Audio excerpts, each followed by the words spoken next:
Pernahkah Anda terkena hoax?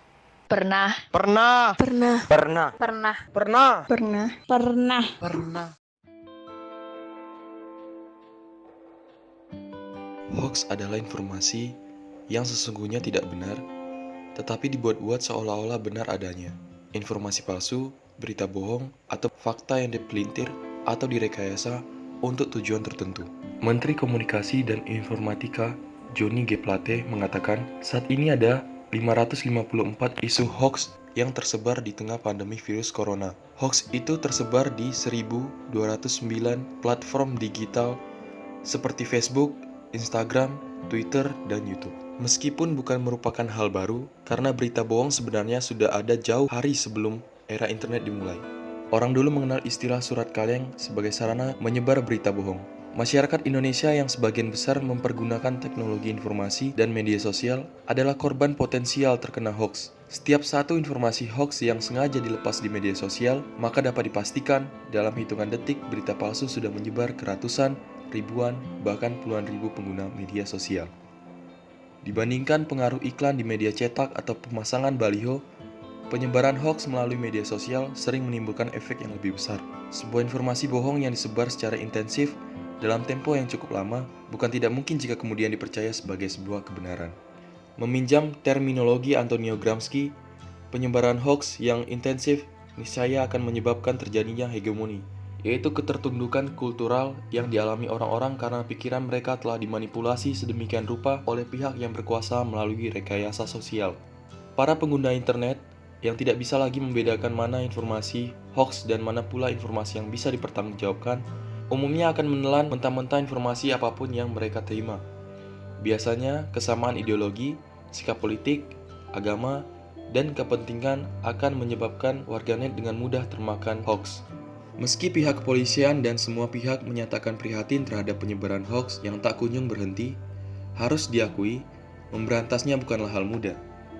Kesulitan yang dihadapi ketika pemerintah dan masyarakat peduli ingin memberantas penyebaran berita hoax adalah pertama, ketika penyebar menggunakan jasa buzzer untuk menyebarkan informasi bohong ke masyarakat melalui media sosial.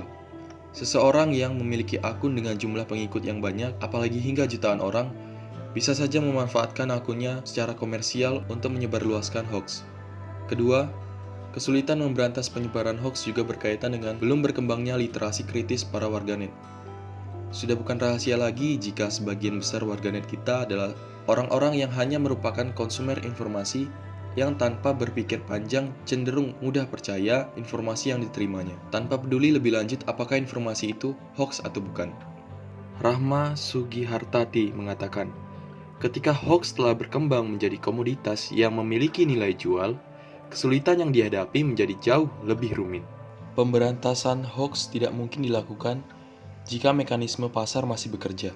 Artinya, ketika pasar masih membutuhkan hoax, dan para produser hoax juga berkepentingan mendapatkan keuntungan komersial atas informasi bohong yang mereka hasilkan, pola hubungan yang saling membutuhkan itu akan membuat pemberantasan hoax terus terkendala. Ini dia cara mengenali hoax. 1. Periksa fakta. Sebelum membaca berita, kita harus perhatikan dari mana berita itu berasal dan siapa sumbernya. Apakah dari institusi resmi atau tidak? Sebaiknya, jangan cepat percaya apabila informasi berasal dari pegiat ormas, tokoh politik, atau pengamat. Selain itu juga harus diperhatikan keberimbangan sumber berita. Jika hanya ada satu sumber, pembaca tidak bisa mendapatkan gambaran yang utuh. Hal lain yang perlu diamati adalah perbedaan antara berita yang dibuat berdasarkan fakta dan opini.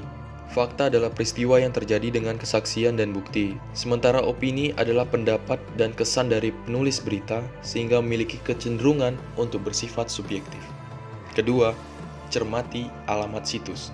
Menurut catatan Dewan Pers, di Indonesia terdapat sekitar 43.000 situs yang mengklaim sebagai portal berita. Dari jumlah tersebut, yang sudah terverifikasi sebagai situs berita resmi tak sampai 300. Artinya, terdapat setidaknya puluhan ribu situs yang berpotensi menyebarkan berita palsu di internet yang mesti diwaspadai. Karena itu, untuk informasi yang diperoleh dari website, cermatilah alamat situs yang dimaksud.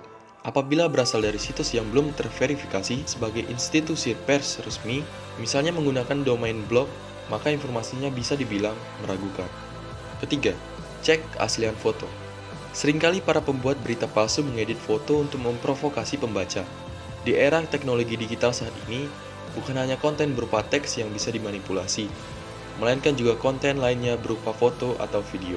Cara untuk mengecek keaslian foto bisa dengan memanfaatkan mesin pencari seperti Google. Hasil pencarian akan menyajikan gambar-gambar serupa yang terdapat di internet sehingga bisa dibandingkan. Keempat, hati-hati dengan judul provokatif. Berita hoax seringkali menggunakan judul sensasional yang provokatif. Isinya pun bisa diambil dari berita media resmi, hanya saja diubah-ubah agar menimbulkan persepsi sesuai dengan yang dikehendaki sang pembuat hoax. Oleh karenanya, apabila menjumpai berita dengan judul provokatif, sebaiknya mencari referensi berupa berita serupa dari situs online resmi. Kemudian dibandingkan isinya, apakah sama atau berbeda. Dengan demikian, setidaknya sebagai pembaca, kita bisa memperoleh kesimpulan yang lebih berimbang.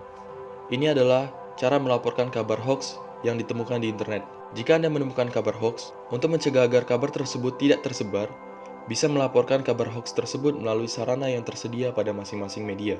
Media sosial Facebook dapat menggunakan fitur report status dan kategorikan informasi hoax sebagai hate speech, harassment, rude, atau kategori lain yang sesuai. Jika banyak aduan dari pengguna, Facebook akan menghapus status tersebut. Untuk Google, Anda bisa menggunakan fitur feedback untuk melaporkan situs dari hasil pencarian apabila mengandung kabar palsu. Twitter memiliki fitur report untuk melaporkan tweet yang negatif, demikian juga dengan Instagram. Bagi pengguna internet, Anda dapat mengadukan konten negatif ke Kementerian Komunikasi dan Informatika dengan melayangkan email ke alamat aduankonten@mail.kominfo.go.id.